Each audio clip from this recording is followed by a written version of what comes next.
বিসমিল্লাহির রহমানির রহিম। প্রিয় দর্শক, আজকের ভিডিও প্রথম শুরু করতেছি। এখন আমরা প্রতিটা কাপে 3টা করে পেঁপের গাছ দেব। অনেক ভাই বলতেছে, ভাই শাহিজাত প্রতিটা কাপে 3টা করে চারা দিলে আমাদের ভালো হয়। তো ওই কারণে আমরা একটু সিস্টেম চেঞ্জ করেছি। আগে আমাদের ছিল প্রতিটা কাপে 2টা করে চারা ছিল, এখন আমরা 3টা 4টা করে চারা দিচ্ছি।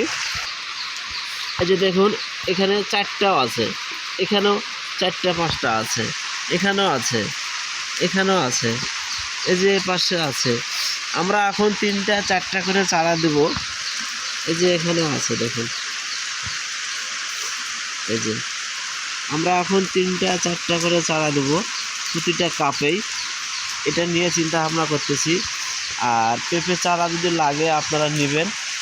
আমাদের এখন প্রতিটা কাপে 3টা করে থাকবে, প্রতিটা কাপে 3টা করে চারা থাকবে, আপনারা পাবেন প্রতিটা কাপেই। দর্শক, চারা লাগলে যোগাযোগ করুন। আমাদের অনেক চারা ছিল, চারাগুলো শেষ হয়ে গেছে, আবার শুরু করছি আমরা চারা। কোকোপিট আছে, কিছু চারা আছে আমাদের, লাগলে আপনারা নিতে পারেন।